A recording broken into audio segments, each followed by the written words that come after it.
So good afternoon, everybody. I'm Professor Sue Harrison. I'm Deputy Vice-Chancellor at the University of Cape Town. My portfolio is Research and Internationalisation, postgrad students, and I'm your chair for this afternoon. I'd like to start by introduce the session. I think University of Fort Hare, from the University of Fort Hare. Studied further at the Free University of Berlin in Germany, and she is registered as a clinical psychologist and has held many academic positions over the time before being appointed as the Vice-Chancellor of the University of Mpumalanga. I'm not going to talk for long on all the CVs because I think I'd like us to spend more time on our topic of conversation, research, collaboration, and so I'm going to hand straight over to Professor Mayakiso to introduce the session. Thanks, Professor Harrison. Good afternoon, colleagues and conference delegates. Welcome to the session on research collaborations, domestically and internationally. Research collaboration between universities, as well as between universities and dedicated national or international research agencies, such as science councils and research infrastructure platforms, has been an integral feature of higher education for many decades. As a result, building platforms for collaboration across the sector, referred to as shared services, is a priority for the USAF Research and Innovation Strategic Group. A number of speakers at the conference have emphasized the role of collaborative relations in driving institutional, national, and global research and development agendas. Reference has been made to Sustainable Development Goals and the National Development Plan 2030, for example. Minister Nzimande yesterday posed the following questions. How can we build new innovation bridges between higher education and the national system of innovation? What can we do to promote more effective strategies between universities and the rest of the post-school education and training system? There is evidence that collaborations have expanded beyond just research to include the scholarship in teaching and learning and the scholarship of engagement. High-end research in some areas in the physical and biomedical sciences demands extremely expensive equipment, which a single institution, and in some cases, a single country cannot afford. Examples are Itemba Labs for nuclear sciences, SK Array telescope, and the South African Institute for Aquatic Biodiversity. The resources at the above-mentioned facility allow for a large number of researchers to engage in cutting-edge research in their respective disciplines or fields, which opportunities would not be otherwise available.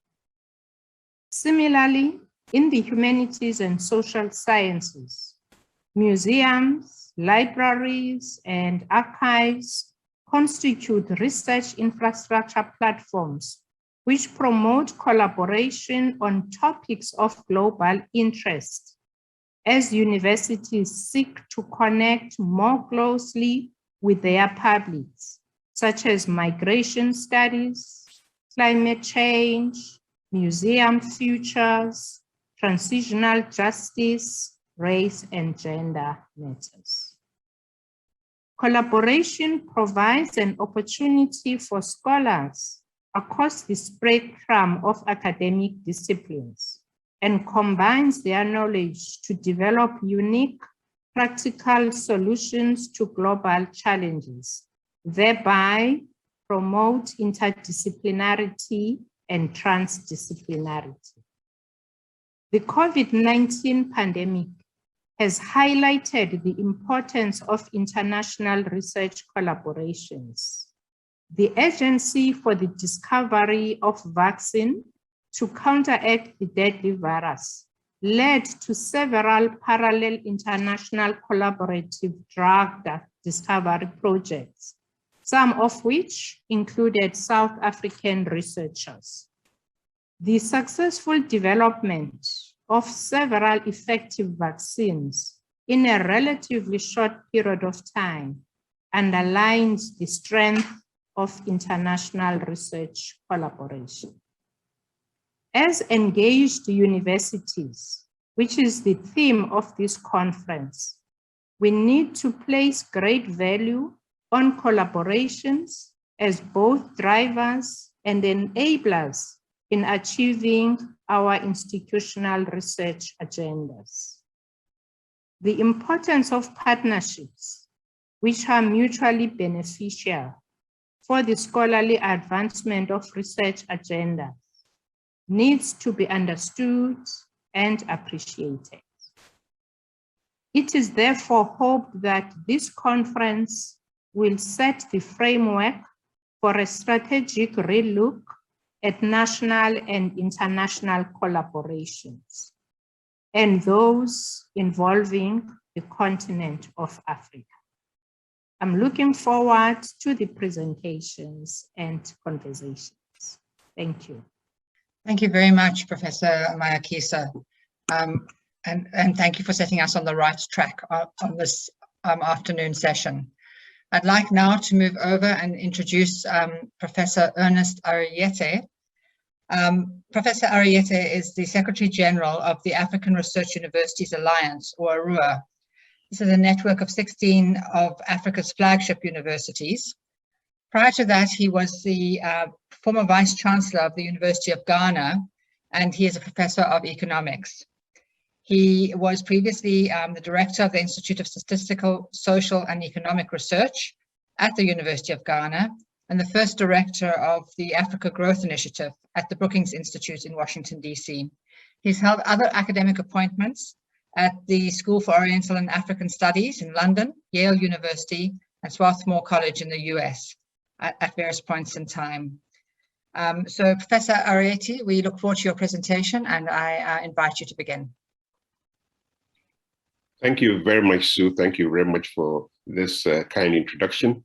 Let me also thank USAF for inviting me to this event. I saw it initially as a basically South African event, but I was quite intrigued that I was invited to speak to you. And I want to share with you my experience and my understanding of research collaboration.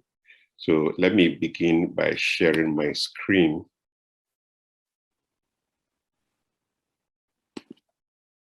Thank you very much for your patience. So essentially, I'm speaking to you this afternoon on the theme, research collaboration in Africa. How do we make it more transnational and transdisciplinary? The main reason for the choice of this theme is the fact that there's every indication that the challenges that we face in Africa have become more and more transnational. They become transnational. What happens in one country is very, very likely going to affect people in other countries. A good example of that is the mass poverty that we have in the region. That mass poverty that you find in Ghana, or you find in Nigeria, or you find in Tanzania, or wherever, is likely to have effects on South Africa, it's likely to have effects on Egypt, it's likely to have other places. As people move in order to find better living conditions, these are likely to affect other people. And the current pandemic has given us all a very good illustration of that. The development challenges that we face are not likely to be tackled properly by any one discipline. Whether it's climate change, whether it's migration, whatever, the likelihood that any one discipline that we are concerned with at the university is going to be able to tackle it is extremely remote. And the SDGs provide a good illustration of this. The SDGs, 17 of them, require our attention in a manner that cuts across disciplines. The pandemic has provided us several lessons on the importance for how things work in the real world. So in my presentation, I'm going to highlight the changing state of research in Africa. I will talk about some of the innovative ways in which universities are responding, and then I will identify key gaps and some of the transnational and transdisciplinary initiatives that have come our way. Of course, using my organization, the African Research Universities Alliance, as an illustration of how this is working. Let me move here. So the changing state of research in Africa, that's the first thing I talk about. And I say most of the research that is undertaken in Africa is done largely at public universities. Currently, there's very little transnational and collaboration. There's very little also transdisciplinary about that. That's what we seek to change. For several decades, Africa has been known to contribute as little as 1% of whatever is being provided in terms of global knowledge production. And most of that, more than half of that, comes from South African universities. So the evidence is there, very, very strong evidence that South African universities dominate the generation of knowledge in Africa. But what recent evidence suggests that there's change. It's changing. It's changing in the sense that we move from less than 1% to about 3.5%. What this chart here shows you how Africa's contribution to the generation of knowledge globally is improving. We've seen, and the movement has been much more rapid in the last decade than in the earlier years. And that's a very important observation. Again, a lot of this change is driven by what's happening in South Africa. This chart I put out here shows you how the South African universities within ARUA have performed, moving much, much faster than the other African universities that you find here. They are also seeing change. We've seen change in University of Ghana. We've seen change in Addis Ababa in Makerere. We are seeing improvements there, but the improvements are much, much slower than you have in the South African universities. So how can collaboration lead to a win-win outcome for both the South African and the non-South African universities? The figure, and so I talk about the fact that this great thing has happened, considering that the transnational nature of the development challenges that we have in the region. How are we going to deal with it? One of the things that we need to emphasize is the fact that the nature of the movements makes it imperative for us to push more and more towards collaboration, more collaboration among countries, more collaboration across disciplines. That's what we are pushing for. The changing state can also be seen in terms of this refocus. What this chart shows is the significance of religion as an area of study in Africa. Most of what is driving that figure here is the increased production of PhDs in South Africa. That is what is driving what you see here. So while we are very interested in basic health sciences, while we are very interested in biological sciences, the chemical sciences, clinical and public health, we are not seeing much movement there. We see a lot happening in areas that we had not really anticipated that they could be the source of change for us. So, and we talk about the fact that the COVID has provided us with an interesting situation.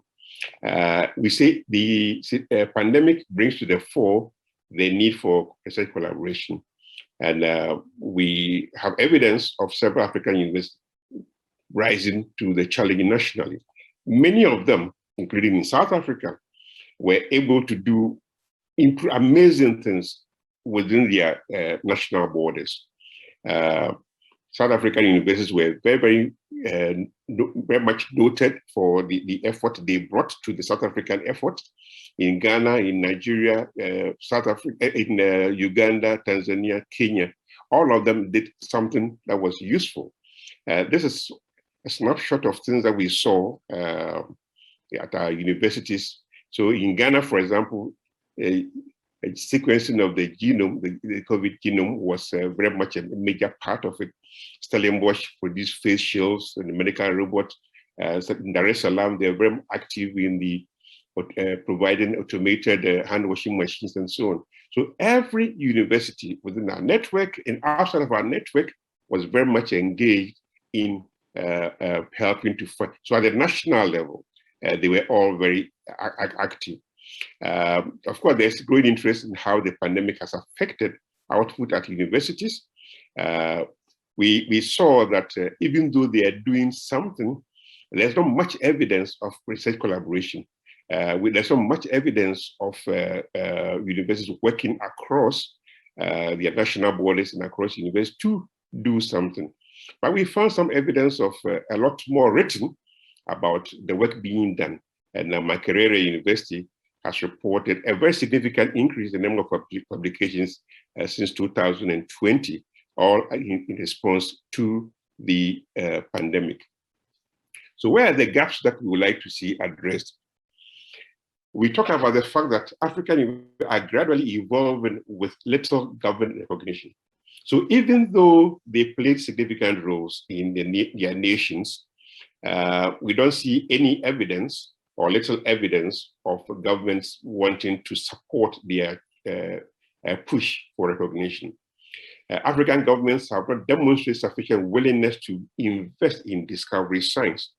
The amount of investment that is required for African universities is quite significant in all countries, and there's very little evidence of international funders being able to provide that. So we do make a strong case that for any significant dent to made in the filling the gaps, African governments will have to be there. We talk about the fact Africa could be at the forefront of vaccine development if the role of African universities was taken more seriously. In South Africa, for example, I know of quite a number of, as it was mentioned in the introduction to this panel, we know of significant initiatives taken by South African researchers, their involvement in the global effort to find vaccines and so on. How do we share this knowledge? How do we share this capacity in Africa in a manner that will lead to the generation of a critical mass of very serious, talented young researchers working on vaccine development? And that's something that we need to work on. We talk about the fact, even though African universities have risen quite well in facing the challenges, we haven't seen much support from their national governments, and we haven't seen any evidence of them working across the universities. South Africa has done much better compared to other parts of the region. And how do we take advantage of the improvements and the progress that is taking place in South Africa?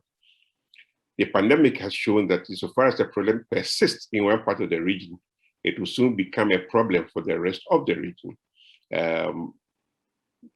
Clearly, as people travel across, the likelihood that South Africa can deal with this pandemic challenge without being involved in how the pandemic is addressed in other parts of the region will make its efforts rather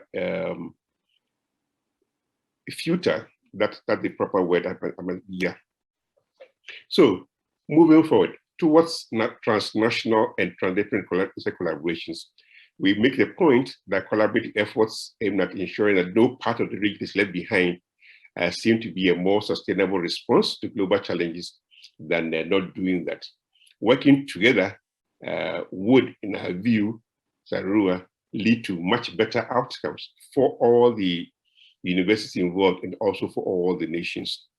Collaboration between scientists in Africa and their international peers will be crucial. So while we sell the idea that African scientists will have to work together, we don't really believe that working together means not collaborating with people from outside of the region. International collaboration is very, very important. So scientists from Africa will have to work much more closely with scientists from outside Africa. The beauty of what we seek to achieve is that the Africans will be engaging the rest of the world as a collective, which we believe is very, very important. The Africans showing interest in their own African problems and being able to face the rest of the world as a group with a shared vision, a shared set of challenges. It will be a much more formidable force than otherwise will be the case. We talk about the fact that there's no way you can deal with the African problems without the Africans themselves. And that's a point that underlies what we seek to do at Arua. So here I move into Arua and the collaborative research.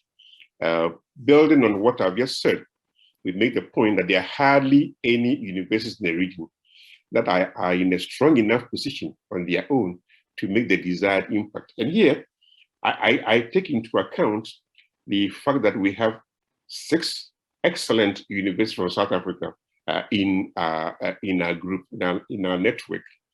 And yet I made the point that not one of them is in a position on its own to have the kind of impact that it should have. Yesterday, I was very lucky to be invited to contribute to the development of a new strategic plan for WITS. And I made the point in that discussion that WITS is a national leader. WITS has become a regional leader. WITS needs to move from being a national and regional leader to becoming a global leader. But leadership is not simply about being on your own, able to achieve all the things that you want to achieve by performing high in the rankings within the region and so on. Becoming a global leader means being a leader and being able to move other universities along with you. There's no way WITS or any other university is going to become a global leader if it cannot show that within its region, it plays a leadership role. And playing that leadership role means pulling other universities along with you. It is those other universities lower in the chart that I showed you earlier that will show the world that you are a leader. You are a global leader, an academic leader in the region. Arua therefore brings together leading universities on the continent to work by pooling resources. We do this. In doing this, we want to expand and enhance significantly the quality of research done in Africa by African researchers. We also want to enhance graduate training through various capacity building programs. That is, in doing this together, we move up together. And that is the ethos of the whole engagement, that we will move up together. So we have a number of centers of excellence that we are using for this. We have energy, which is based at Stellenbosch. We have water based at Rhodes, materials development based at WITS, food security at Pretoria, climate change at Cape Town, and non-communicable diseases at Nairobi. We also have a center of excellence for poverty and inequality at Cape Town, another for migration mobility at WITS, urbanization and habitable cities at Lagos, post-conflict societies in Addis Ababa, unemployment and skills development in Lagos, notions of identity at Makerere, and good governance at Addis Ababa University. So we've shared these in a manner that allows us to work from almost every university within our network. These choices made here are a reflection of the interest of the universities that are in the network. The important thing is that every center of excellence that we have is accessible to all the members of the network. All universities, whether they host a center or not, should have access. That's how we create the opportunity for various universities to work together as a collective in order to bring about change. if you look at the centers of excellence that we have chosen here, they have been clearly chosen in relation to the SDGs. So African universities want to make some impact in their countries in terms of the attainment of the SDGs. They cannot do this on their own, so they use the Center of Excellence as the vehicle for achieving this. So basically, let me give you an illustration of how we want to impact our region in terms of vaccine development. So we use the vaccine development example, basically to see how we work together. So Arua launched its vaccine development initiative with support from Open Society and also from UKRI. This initiative ensures that all Arua member universities can take advantage of the momentum. We have talked about how South Africa is way ahead of others in the vaccine research arena. By doing this, the others can support this initiative and take advantage of it also. This is why we have been guaranteeing that the benefits of discovery science are not kept in one place, but spread across the African region. So that's what we are doing. So we have these 3 hubs that we have developed for Western Africa, for Eastern Africa, and for Southern Africa. And all 3 hubs also have strong links working together. So for Western Africa, we have Ibadan, Lagos, Bafemi Awolowo, and Sheikh Anta Diop, and they all work with the University of Ghana as the hub for Western Africa. For Eastern Africa, we have Makerere, and we have Nairobi around it, Addis Ababa, Dar es Salaam, and Rwanda, with Makerere as the hub. And for UCT as the hub for Southern Africa, we have WITS, we have Pretoria, we have Stellenbosch, we have Rhodes, and then KwaZulu-Natal. What is important is that each of these universities in South Africa, whether it's WITS or Pretoria, they have strong teams of active vaccine researchers, and they are all working with UCT, and UCT works closely with the University of Ghana and with Makerere, bringing them all together. What we hope to achieve is that every African that is capable of doing serious work in vaccine development will be brought on board. We are also using this for capacity building. So we will build together a large number of Africans working, interested in vaccine work, and this provides them with an opportunity to do that. So I've talked about the 13 centers of excellence that we have and how they are working in a transnational and in a transdisciplinary manner. There are at least 75 of such centers of excellence at other universities in Africa. Arua plans to develop 40 more over the next decade. We are doing this in partnership with the European Union and also the African Union. We want to use these as the vehicles for transnational and transdisciplinary research.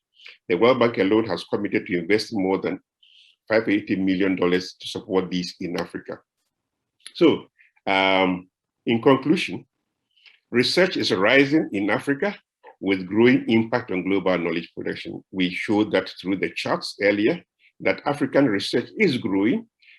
Most of it is coming from South Africa, but the South African renaissance is going to move even faster if South Africa is able to bring other African countries along, if it's able to ensure that the African universities in the region that collaborate with it are doing much, much better.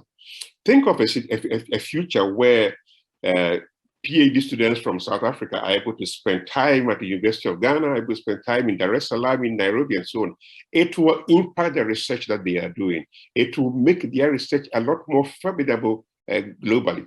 And at the same time, we think of a future in which people from Africa, from Ghana, from Nigeria, from Senegal are spending time at WITS. It makes WITS a much more global institution. It makes WITS a lot more visible outside of South Africa. And that's how we need to look at collaboration. In conclusion, we also see African higher educations are beginning to evolve beyond their traditionally expected roles. Traditionally, they are all national and undergraduate. We need to move out of that, and they have begun with a new focus on strengthening postgraduate training, which we must support, a new interest in moving beyond national boundaries. Research collaboration that require inclusive partnerships built on shared principles, visions, and goals will be key. It's in Nairua, UCT, WITS, Pretoria, Stellenbosch, they are sharing the same ideals as University of Ghana. They all want to move faster forward. They all want to support their nations. They all want to ensure that as universities, they have larger impact on their communities. So this wants to influence what happens in South Africa. This UCT wants to influence the search for a solution to the pandemic in South Africa. In so doing, its impact will be felt outside of South Africa. And that impact will be even more significant when UCT's influence is felt with outside of the region. And so it is these shared principles, these shared visions, and these shared goals that will be at the bottom of finding a much more sustainable future for Africa. Thank you very much for your audience. Back to you, Sue.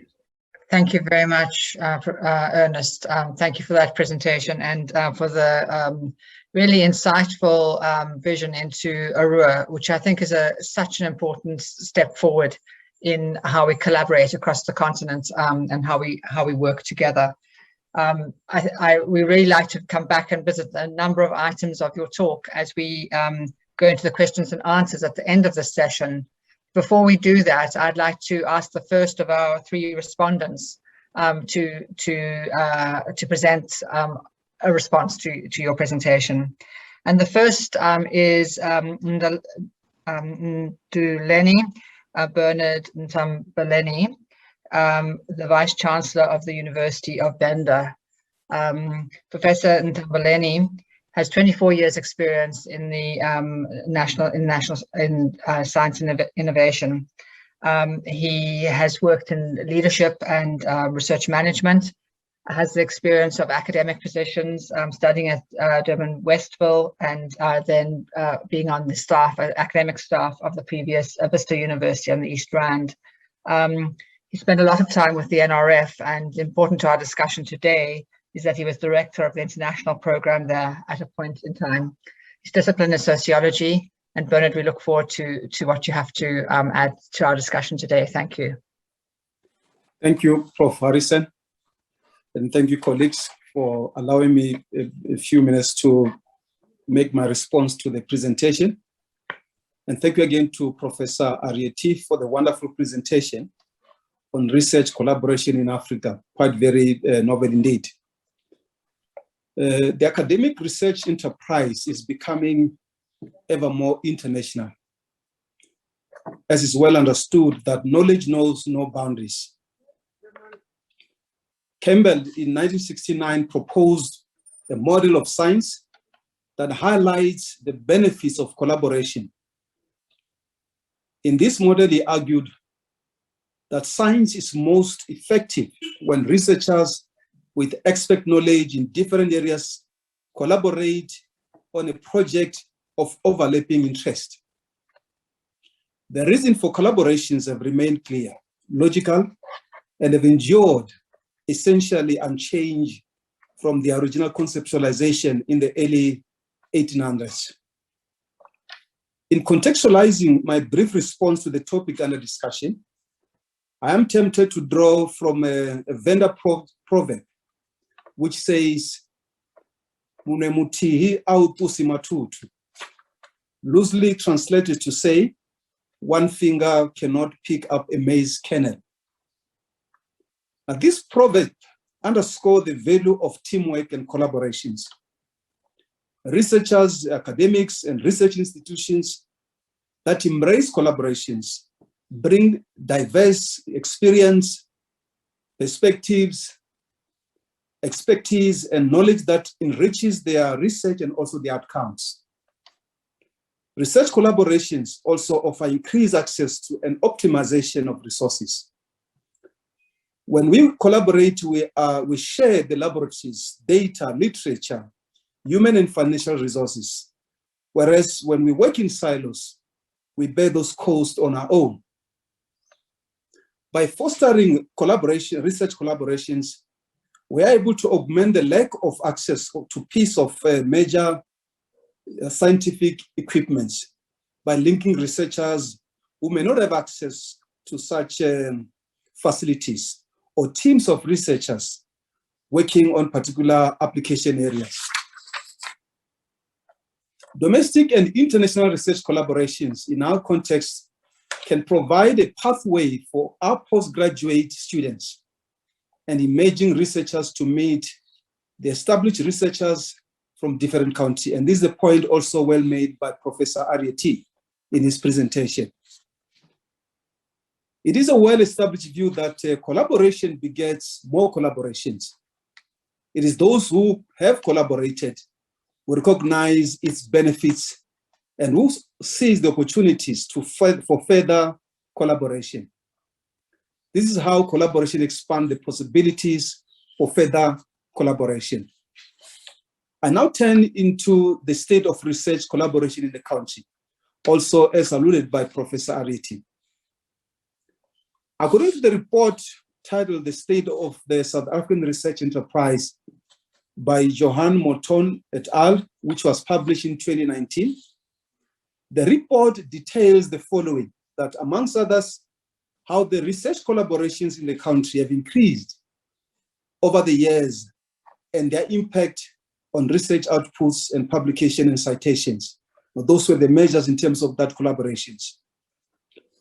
While one agrees with this assessment that indeed there is some relative increase of research outputs, publications, citations by the South African Higher Education Institution, there's still more need that we need to do.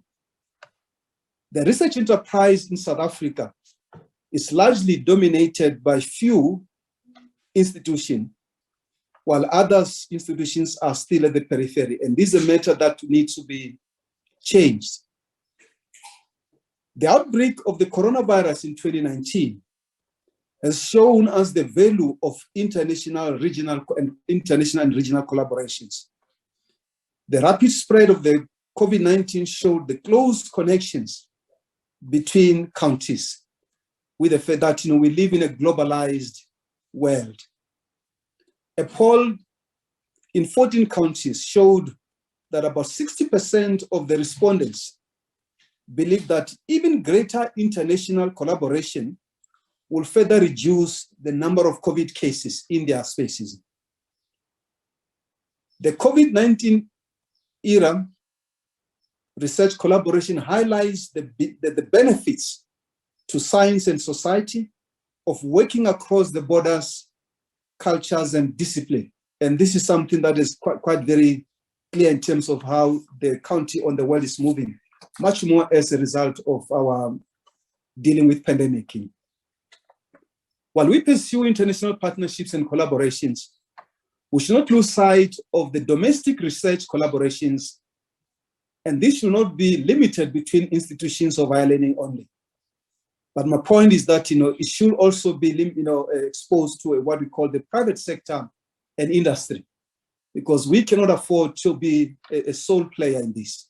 We're going to need to join hands in terms of how we move in our collaborations. What are the challenges for collaborations? What are the things that are impediment for collaborations? And I'm just going to now quickly draw into those as I conclude my talk. There are, of course, some challenges that impede research collaborations. Some of these challenges are structural, while others are institutional, and others may as well be individual related. So there are quite a myriad of challenges that are also in this space. However, the challenges and barriers to collaboration are not insurmountable. It's something that we have to make sure that we push beyond and able to collaborate. We should and we must strive to break those barriers and foster collaboration for the benefit of the advancement of science and humanity. And some of these challenges, as we have seen now with this advent of the COVID-19, are waning as technology and science continues to advance. So we are able now to converse, and language is no longer a barrier in terms of how we now communicate. While distance may have been a barrier in the past, the advent of technology, internet, has really closed the gap. And this is something that has to be harnessed, that has to be really, worked on, so that we're able to use that benefit thereafter. And this is what we've seen also in terms of using, the internet for us to ensure that we're able to put the project for the investing.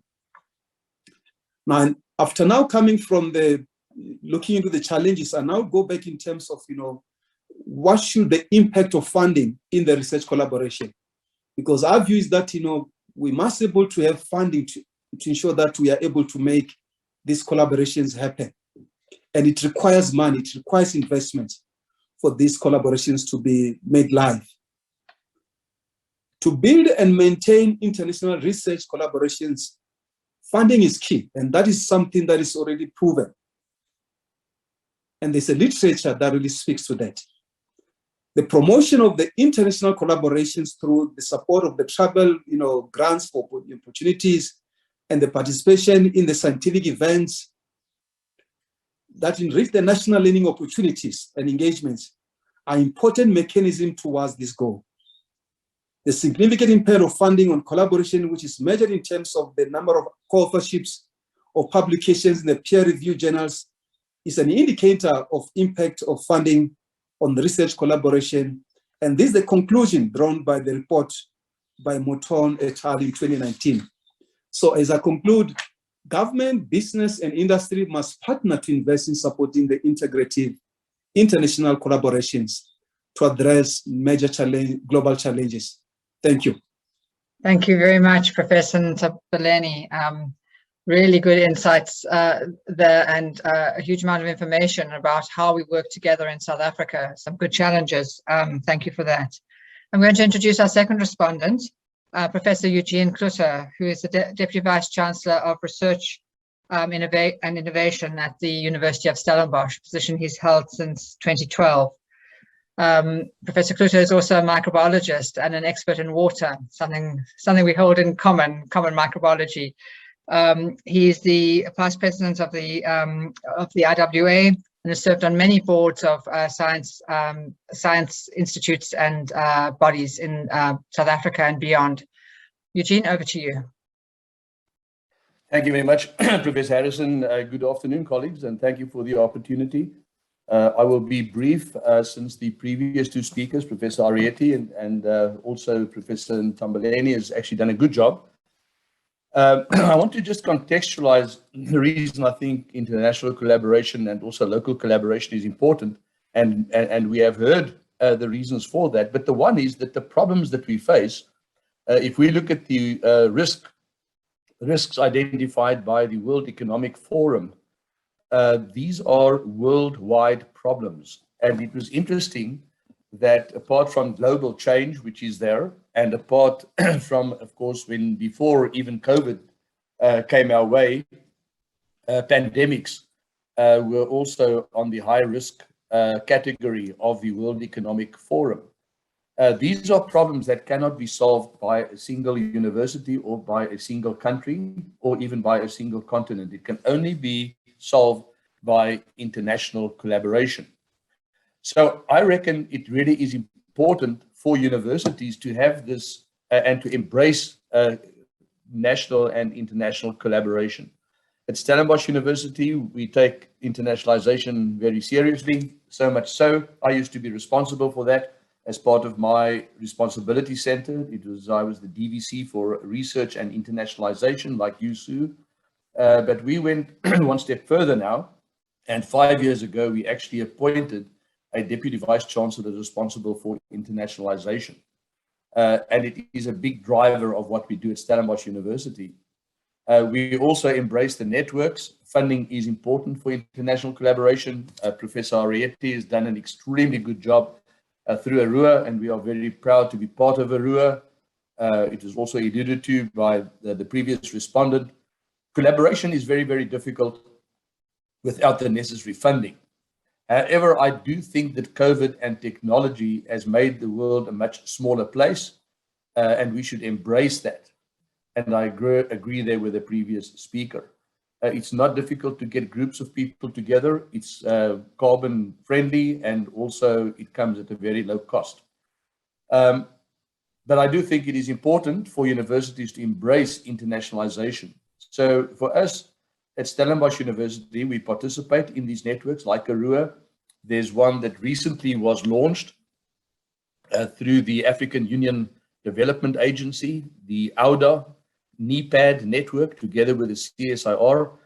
They identified 5 areas in which they wanted to launch centers of excellence. And we at Stellenbosch were very fortunate that together with the CSIR, we will be hosting one of these 5 centers of excellence, and it is on science, technology, and innovation.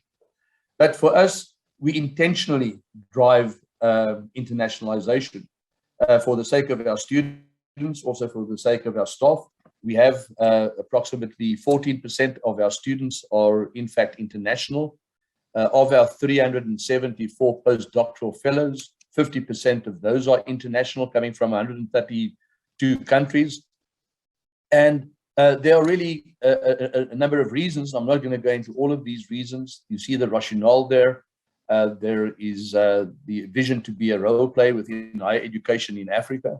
We also to produce graduates who are internationally competent and competitive and sought after. There's a societal and cultural rationale, and also economic and sustainability rationale. These slides can be shared after my presentation, and you can go into a little bit more detail there.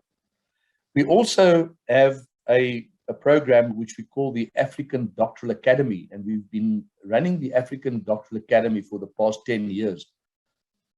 It's a program which lasts 2 weeks. It's a summer school, and we also have a 2-week winter school. And we get on average approximately 250 delegates coming from all over Africa to attend the African Doctoral Academy. And you can go onto Google and you can Google the African Doctoral Academy, and you will see who has attended. So well over 1,000 alumni now all over Africa. And then, of course, between ourselves, UCT and the University of the Western Cape, we have AIMS, or the African Institute for Mathematical Sciences, which has been equally successful in terms of the footprint in Africa and delivering graduates in mathematics and science in Africa. And then in the region, we have the what we call CHEC, which is the Cape Higher Education Consortium. And this is a collaboration between the University of Cape Town, the University of the Western Cape, CPUT, and then Stellenbosch University. And there are many, many synergies there. We spoke earlier about equipment, so we don't compete with each other in the National Equipment Program. So when we purchase really expensive equipment, we bid for that together, and we put that down at one of the universities, and then we make that accessible to the students and staff of the sister universities. So a lot of benefit to be had in terms of also local collaboration. I think we can do more of that. In South Africa, often we collaborate and we have joint degrees with universities overseas. We should explore that also in South Africa. We should look at the funding model and the incentives that we have from the Department of Higher Education and Training to incentivize more collaboration, joint supervision of students at different universities and so forth. So the national imperatives are there. I'm not going to go through all of them, but we do use our international platforms also to recruit staff, of course, and students. And then it's a clear priority to Africa and specifically the SADC region. We have many students that travel in Africa. 19%, by the way, of our postgraduate student cohort of approximately 11,000 students are in fact from Africa. And we have active projects in 23 of the countries in Africa. So we also, I think, need to make an inventory of where this collaboration is already happening. And then we do have the networks like we have seen and heard of this afternoon in AUDA, which I think accelerates the collaboration.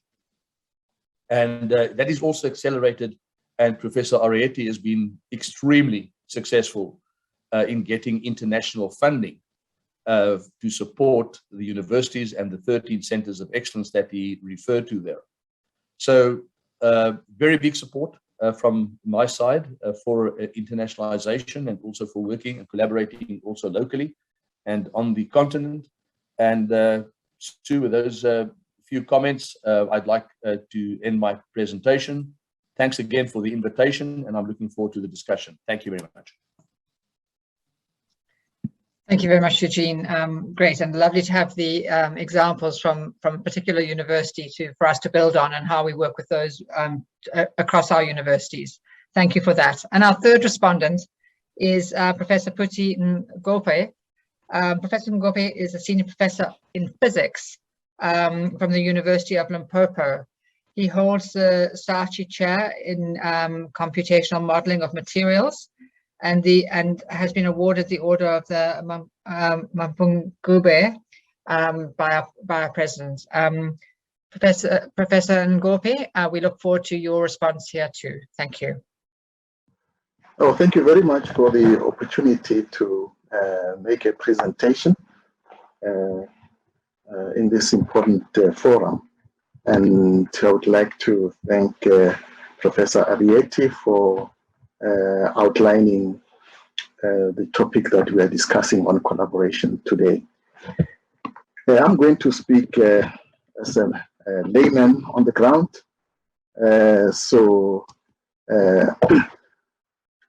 My insights will be taken from the keynote address, which has been given by Professor Aryeetey, and I'll take from his indications of the state of research in Africa and the examples that he has given.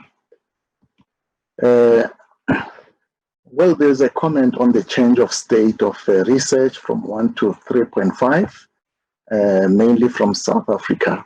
And there is a concern that other institutions in the continent could be left behind, and it would be a good idea if they are taken along in the form of collaborations.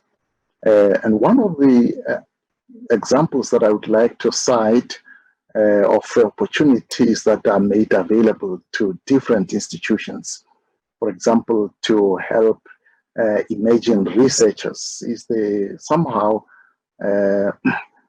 some institutions not readily being able to take up those opportunities. These are those like the African Academy of Science and the Royal Society Future Leaders Program, FLAIR Fellowships, and also the DHEAD Future Professors programs. Well, the first one runs across the continent, and I think one of the concerns is the extent to which all institutions on the continent, or most institutions on the continent, are able to connect to this. And I think the big question is, even if these supports are available, how do we capacitate all institutions to be able to take advantage of what is taking place, or the support that is in place? Well, I think good examples have been given about Arua and how it has operated within the COVID-19 research collaboration, which sets a good example of what can be done in other areas of research. I've been intrigued by this change of state of research in Africa, and also how the various disciplines, have been advancing in their share of outputs around the world. And what surprised me, well, is that we see that the area of the earth sciences as well seems to be doing pretty well compared to chemical sciences and physical sciences, mathematical sciences, and others. I've taken a keen interest in this, and maybe just reflected a little bit on what is happening in this field as an example. And what we have noted is that there is a cooperation of African organizations here, like the Organization of African Geological Surveys, which represents the whole continent, and which has a very, very clear and specific mandate. And it has, active members who are operating around the continent.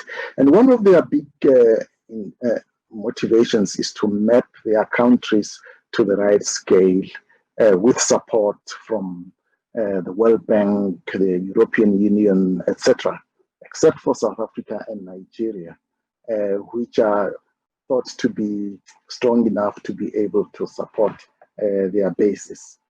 Now, I just want to show you this slide here, which involves international geological congresses, that have been taking place from 1929 up to 2016. And these are being held all over the world, but they were hosted in South Africa twice. And what we noted here is that there was a great effort done by the geological surveys to host the conference in South Africa or in Africa, which was done in 2008.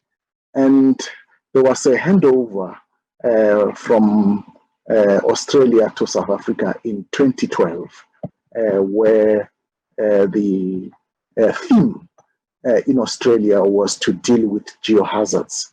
Now, when this came to South Africa in 2016, the African continent used geoheritage as their theme because the African continent, has large deposits of minerals.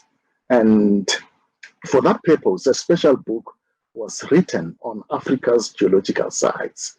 And when the tour, of sites in Africa was undertaken, the delegates were taken to the highest point on the Kilimanjaro, to the lowest point in the gold mines, around Gauteng, just to show, the range of what is feasible there.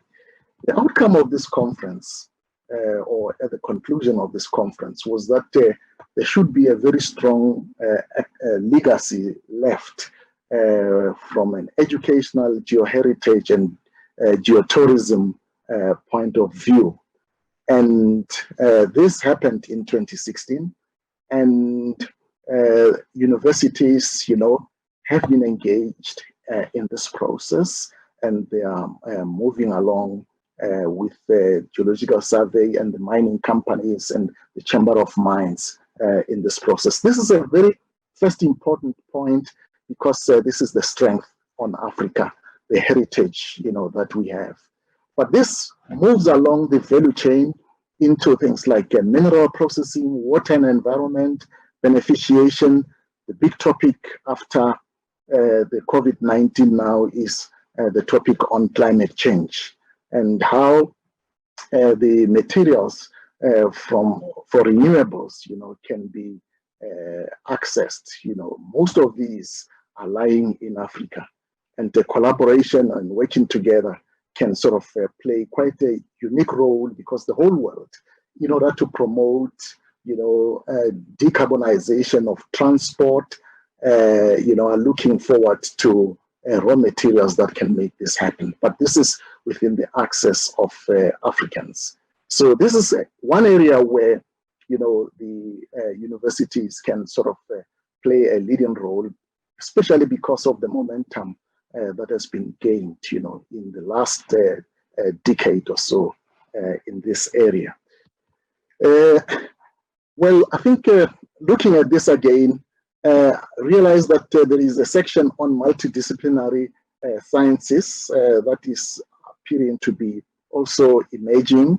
And on the multidisciplinary sciences, we have also large facilities that occur on the continent, and that is the Square Kilometer Array, the African Laser Center, and there are other techniques such as the African synchrotron that has been purported for quite a long time, but we don't have one in the country. But there have been programs which encouraged Africans to get involved in this through some programs like the GCRF in the UK, where practice has been made on the usage of such facilities with an aim of maybe locating one on the African continent. There's been also activities around the Center for High Performance Computing, which have also been undertaken across the continent. These large facilities provide a huge platform, apart from the national facilities, for collaboration on the African continent. Well, I think I won't emphasize this more because previous speakers have said so. But the last point here, which I would like to allude to, is the question on the trans-sectoral, collaboration involving national laboratories, involving industries, and involving governments, both domestically, continentally, and internationally. That's an important sector which could lead to the processes of innovation, as has been alluded to earlier on.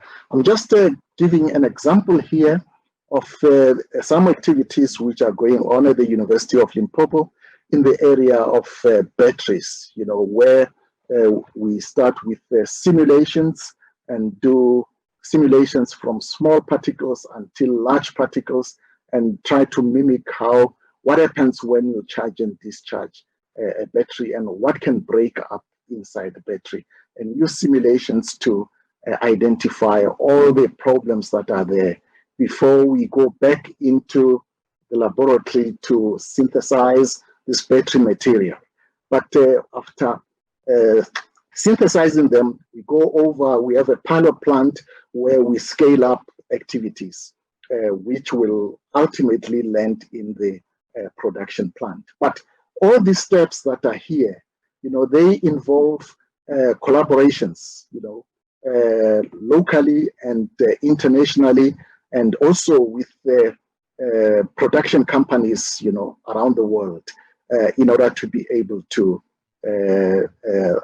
reach to what we are seeing. And also they involve a consortium of energy storage in the country, which involve several universities. Well, I will not dwell too much on this slide on how collaborations are initiated, but one of the key factors towards the initiation is the interactions in conferences, locally, continentally, and internationally, where you sort of meet potential collaborators. And when announcements for collaboration by governments occur, then it helps, the participants to be able to get partners that they can work in. I'm not going to go through all these, but there are certain ingredients which are very important in collaborations, and that the collaborations should be mutually beneficial, to everybody. I'm citing here an example of computational collaboration with the UK, where there were very, very challenging problems in South Africa that needed to be tackled. And when we collaborated with our UK partners, even if they had advanced computational methods, those computational methods were put to an extreme test, and they had to be extended to deal with challenging problems in South Africa. And also, the participants should have complementary expertise, that enable them to come together and solve a problem, as was illustrated in the case of the COVID by the previous speakers. One of the most interesting things about the collaboration is communication, communication between disciplines, between geologists and physicists. The names of compounds and names of concepts, they can be referring to the same thing and be so different. And people have to sit down and be able to use, take time to harmonize, the terminology that is being used. Languages are important across different countries, but also cultural aspects, cultural shocks that sometimes researchers, especially students, go through when they visit different countries that are set up somehow differently from what is being extended. But towards the end, I would just like to say that there are some good practices that we have learned in the collaborations, like celebrating birthdays of partner researchers around the world, a very, very good tradition in the UK, and the collaboration of alumni in future transnational projects. These help people to check where disciplines come from, especially the birthday ones that I've observed and seen, and one is able to get a good feeling of where the discipline comes from and where it is now and where the disciplines are heading to. The last point is the one that will make collaborations possible or not possible. I think other speakers have alluded to this, but this is the slide that I would like us to look at. And that is that, there was a commitment made by African Union members in 2006 of spending 1% of their GDP on research and development. The current status is that across the continent, we are around 0.42 of the GDP, and the global average is around 1.7. And you can see in different countries, what the percentages are on some of the countries in the continent and where the other countries are. And I think this is something that requires our attention, across the universities, not only universities, but science councils, industries, but also the academies, who are supposed to, be proponents that would help in advocating, for an appropriate amount of spending on R&D. I think I'll end up here. Thank you very much. Thank you very much, Prof. Bongiwe. That's very, very interesting, very great to see it linked into a particular discipline, and so it allows us to see how we can bring things together. I'm going to now invite all the contributors to come onto the screen, put their cameras on, and we're going to move into a bit of a question and answer session.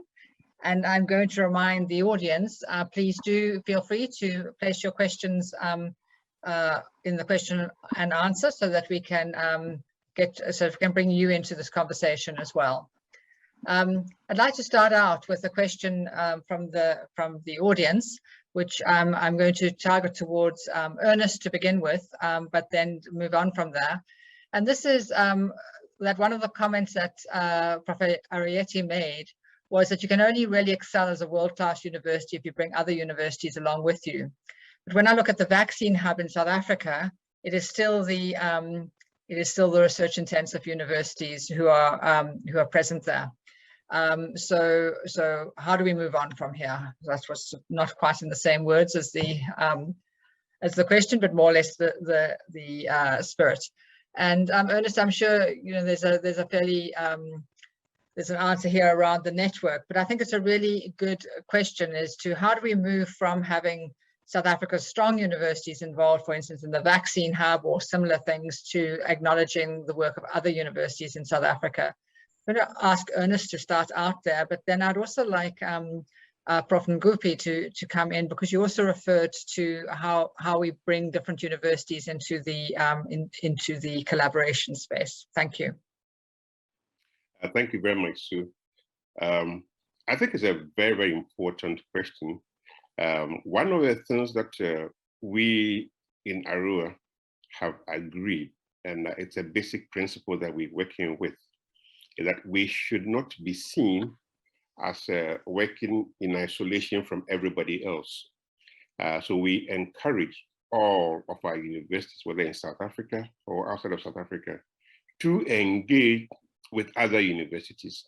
Indeed, for our centers of excellence, everything that they do, they are required to collaborate with non-Arua member universities.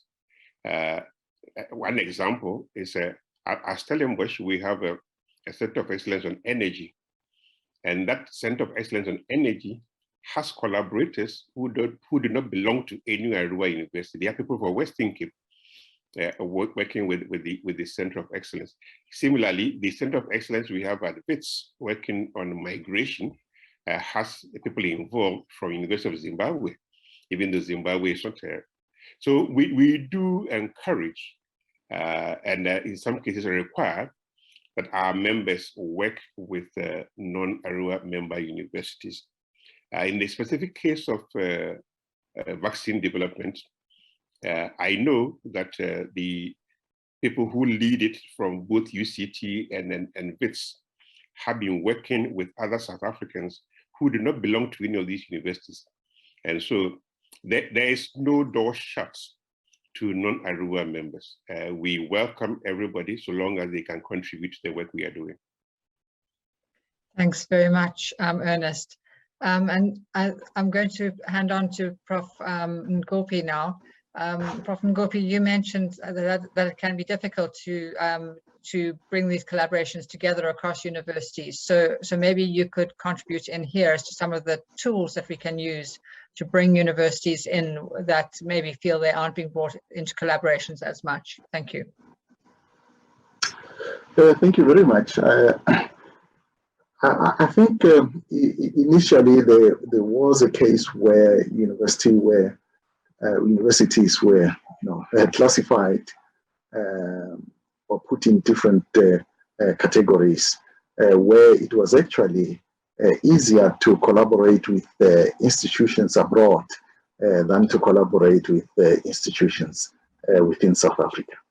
But I think the scenario is changing now.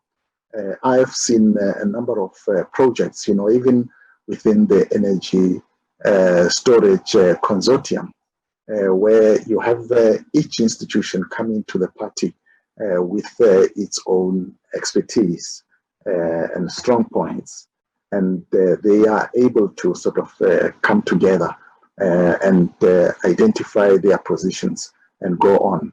We have, for example, a collaboration on mineral processing with UCT and an institution abroad, where each one of us is playing in its own space. And this has been very, very, very, very productive and has taken us forward.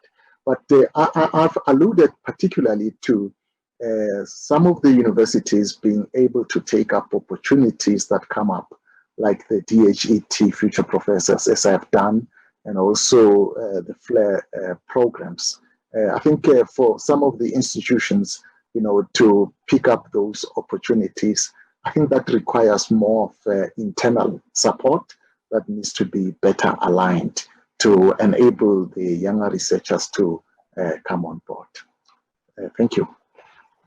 Thanks very much, Phuti. And Eugene, maybe we could ask you to respond to the question which has come in around Stellenbosch University is doing a good job of involving other African countries. How can these opportunities that you mentioned involve other South African universities, as they seem to be concentrated in the Western Cape universities? And I think we're very proud in the Western Cape as to how we've managed to work across the region, but how do we do this beyond that? Yeah, thanks. Thank you for the question, Sue. I think one has to incentivize this. In South Africa, if we look at the qualifications of our academics, on average, only 40% have a PhD. Now, this means that there are many of our universities which have fewer than 40% PhDs, which makes it difficult for them to supervise PhDs in those universities. So I think what can happen is to partner those universities that need the capacity and to have their students enroll and get a joint degree from, say, 2 universities, but incentivize that. In that way, you build the capacity at universities which do not have a high number of doctoral academics, and you also build capacity amongst the students. And that would be a way that I think we should look at it, and that the subsidy formula should be adjusted to, in fact, incentivize this kind of joint degree program and also joint research programs also when publications are done with other universities in South Africa. So it really, I think the current system of funding universities and the subsidy and how that flows is in fact a limitation to collaboration rather than an incentive. But that would be one way to do it. Thanks very much, Eugene. And certainly that with the joint degrees, it's the current system is decentralizes joint degrees within South Africa. That's quite important. I wonder whether I could move to Prof. Ntambaleni. You talked, as you in your response, about the need for business, universities, and government to work together.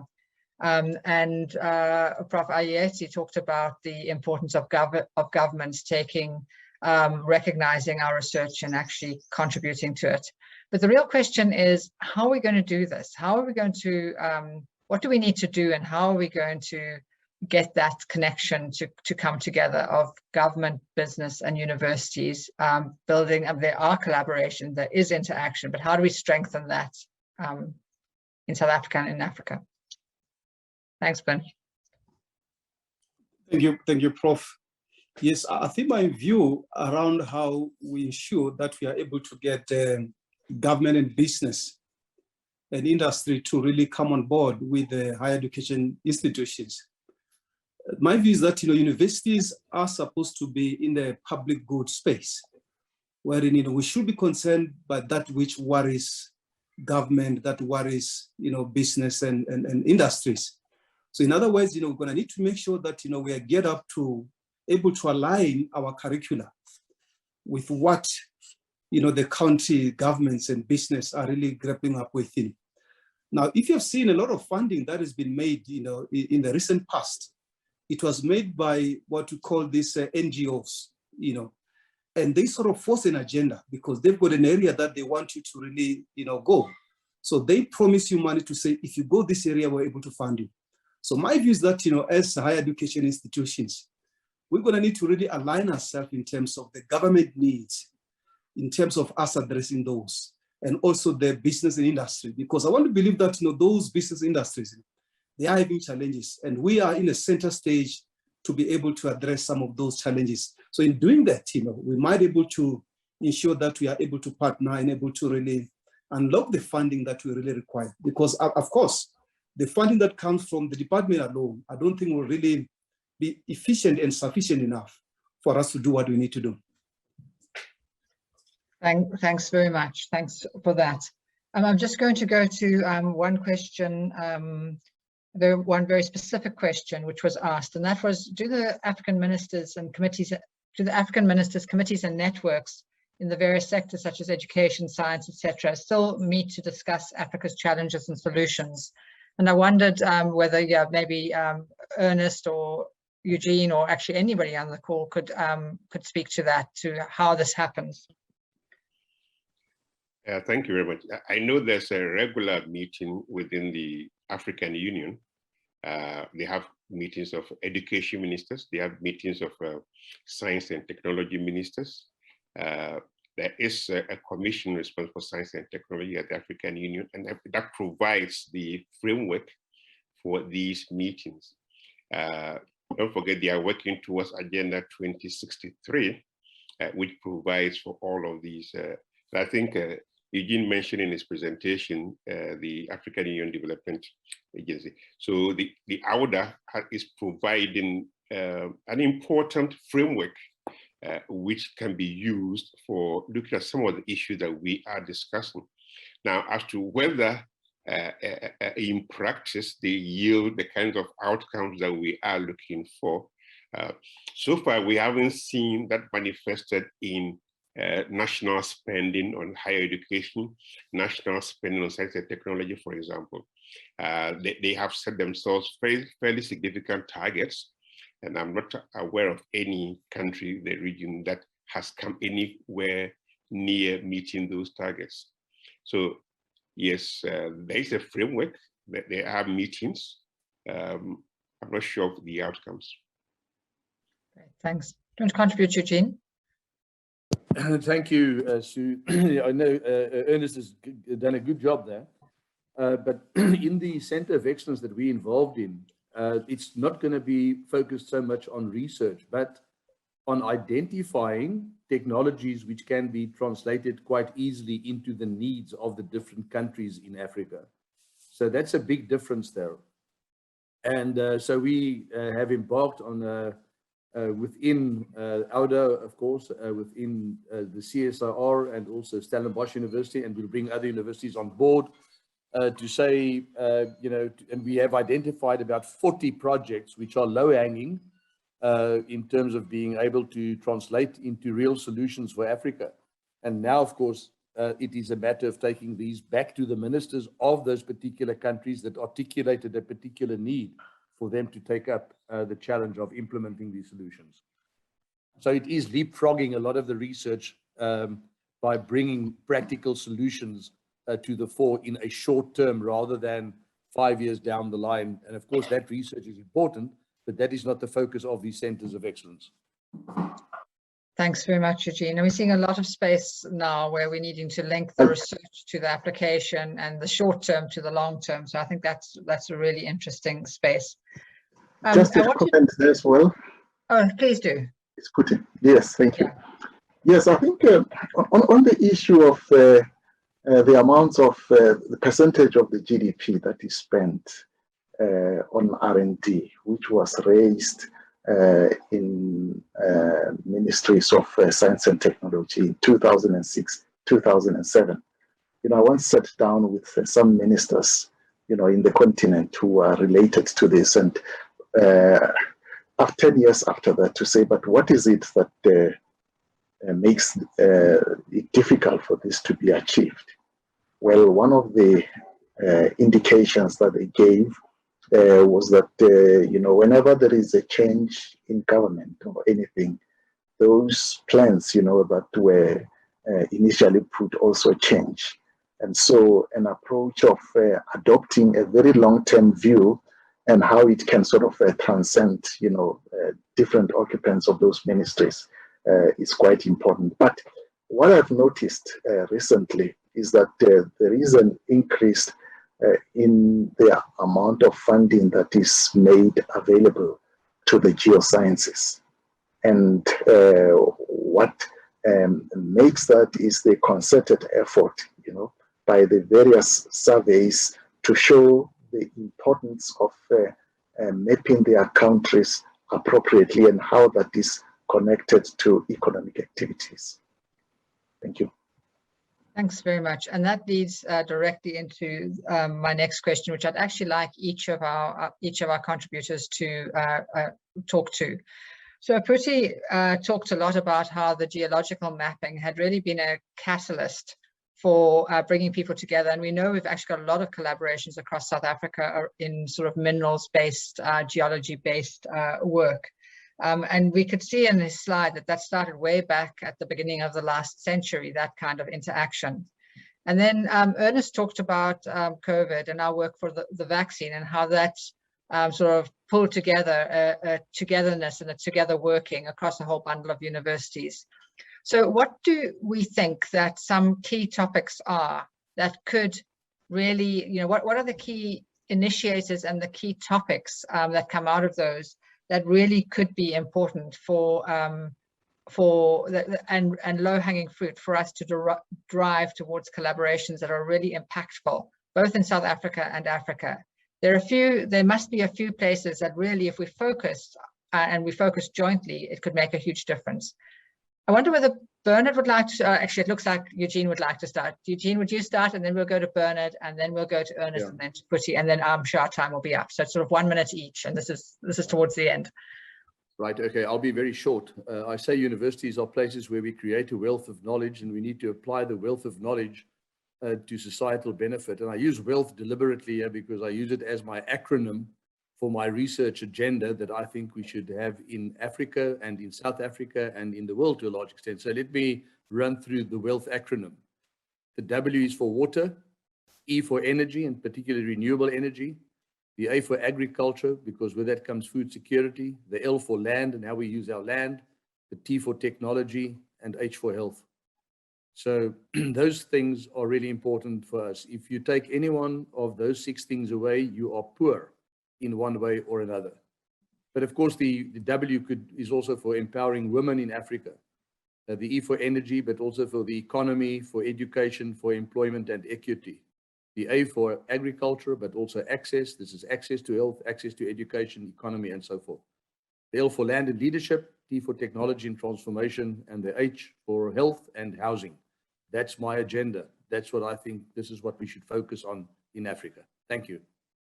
Thanks very much, Eugene. Excellent, excellent summary. Bernard, would you like to come in? Thank you, Chair. Yes, I think for me, the key, what I call the take home, and I'm saying this with the view that we just now, in this era of pandemic of COVID-19, realizing that, we now do have solutions, in the form of vaccines, but you find majority of us, and, will still perish, and not because of the lack of vaccine, but because, of the communication towards these vaccines. So for me, the key message that I believe that will be quite very key for us in how we begin to collaborate, to say, how do we demystify these kind of, messages that now comes, very close to really now becoming another pandemic, when our people are really making up things, where there are solutions. I just look at the, statistics, I think some few days ago, it tells you how in the Northern Hemisphere, the number of, vaccines that have been taken, and also elsewhere in the Asia. And when you go back to Africa, you realize the picture is quite very bleak. So what is it that we need to do as, researchers, to really collaborate in changing that message? Because I can assure you, this is not the last pandemic that we have to deal with, so that we're able to really create a path for future in how we deal with similar things like this. So for me, that's what we need to do as we collaborate. Thanks very much, Bernard. Ernest, would you like to come in? And very brief, because we are just about at time. One thing that we haven't mentioned in all of this is the individual researchers. In my experience, no amount of pushing for collaboration to take place will actually take place if individuals do not stand up and move around. Most of the best known collaborations have been fostered through friendships among individuals. And I think one of the things we can do is to encourage South African researchers to make friends in the region, encourage people from other places to be friends. And out of those friendships, you see an amazing number of collaborations. Very good point. Thank you, Ernest. Excellent. Putty, I've kind of got us out of time. I wonder if you want 30 seconds, it would be great. Yes, I think we have gone through the pandemic, COVID pandemic. We have seen how collaboration has helped to tackle this. The next pandemic that's coming is related to climate change. So we should be looking for the vaccines of that climate change environment. And how do we collaborate nationally and continentally to tackle that? Thank you. Thank you very much. And with that, I must thank all our speakers, Ernest, Bernard, Eugene, and Putty, sorry for no formality, for wonderful inputs, and for our audience for your questions and a great discussion. I think we've got great work to do moving forward. The one question I couldn't read came in right at the end, spoke about universities, University South Africa or Universities Africa, and how we tackle these problems. And I really do think that our collaboration needs to take us towards this joint space of tackling our problems. Thank you for being with us this afternoon, and I wish you all well.